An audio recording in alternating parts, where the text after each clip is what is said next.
Hey, I'm Mike. I want to start with something that's going to sound backwards. The mistake keeping most people broke isn't that they don't save. It's that they do save, and then quietly lose money doing it for years without ever noticing. Millions of people can't cover a $1,000 emergency, and it's not because they're bad with money. It's because of one specific boring decision almost nobody questions. Today I'm breaking down exactly what that mistake is, why it's costing you thousands of dollars, and what actually fixes it. Here's the real one. According to people who study this professionally, the biggest savings mistake is leaving too much money sitting in a regular checking or savings account.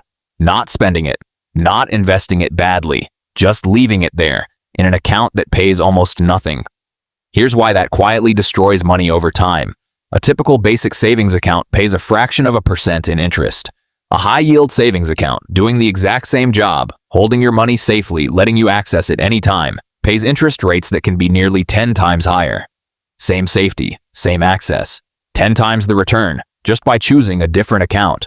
And most people have never even opened one, not because they made a bad decision, but because they never made a decision at all. The money just sits there by default in whatever account they opened years ago. Now stack inflation on top of that.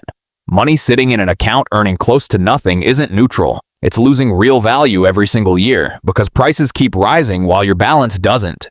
A money management mistake is assuming that the amount saved today will have the same purchasing power in the future. It won't.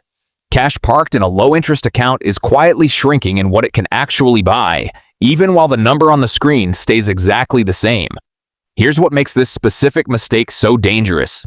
It never feels like a mistake in the moment. Overspending feels bad immediately.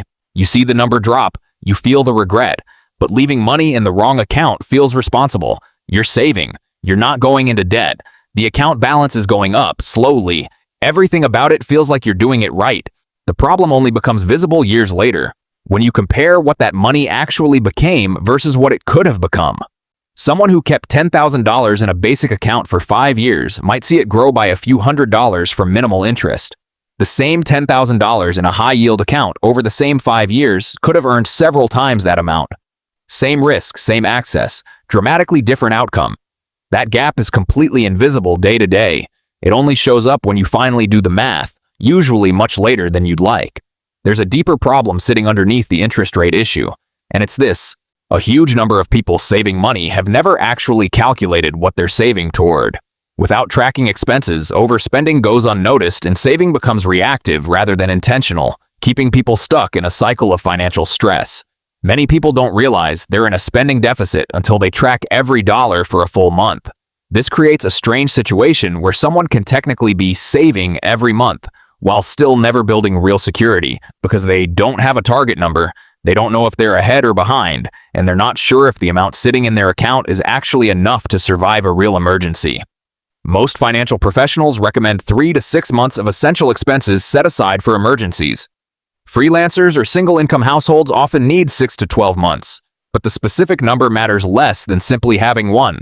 Saving without a target is like running without knowing where the finish line is. You might be moving, but you have no idea if you're close or nowhere near enough. Here's a pattern that shows up constantly, even among people who've done everything right so far. They build the emergency fund, feel great about it, and then slowly stop treating it like it's actually reserved for emergencies. The line between "this is my safety net" and "this is just extra spending money" gets blurry fast. Once that line blurs, it becomes incredibly hard to stay committed to keeping those funds separate, and small dips into it become normal until the fund quietly stops functioning as protection at all. And here's a mistake sitting right on the other side of that same coin, which surprises people. Even wealthy individuals get this wrong, just in the opposite direction. Some people treat an emergency fund like a bunker, a giant stash meant to cover every possible worst-case scenario. But a genuine emergency fund doesn't need to support your entire life for 6 months of every conceivable disaster.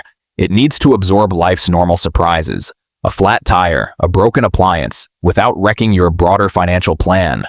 Oversized emergency funds sitting in low-interest accounts are their own version of this exact mistake, just wearing a more responsible-looking costume. Here's a mistake that's become more common as credit access has gotten easier. Quietly deciding that a credit card is basically your emergency fund. If something goes wrong, you'll just put it on the card and deal with it later. This feels harmless because the money is technically available. But relying on credit instead of actual savings can lead directly into high-interest debt, and once that debt exists, it compounds against you instead of for you.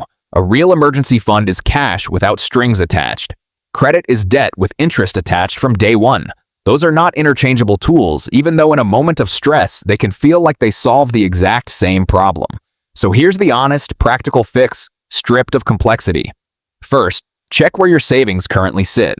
If it's a basic checking or savings account earning close to nothing, moving that same money into a high-yield savings account is one of the lowest effort, highest impact financial decisions available, because it changes nothing about your risk or access, only the return. Second, calculate an actual target number, based on your real monthly essential expenses, instead of saving toward a vague, undefined feeling of enough. Third, keep that fund genuinely separate, both physically in its own account and mentally as money that's off limits except for real emergencies.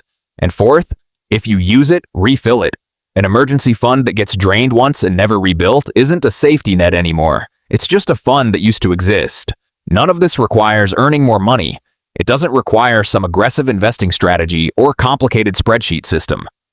It requires noticing where your money is currently sitting and making one boring, unglamorous switch that most people have simply never gotten around to.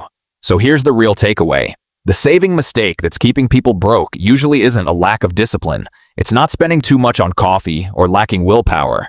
It's money sitting quietly in the wrong place, earning next to nothing, slowly losing value to inflation, while feeling completely safe the whole time. The safest emergency fund is boring, and that's genuinely the point.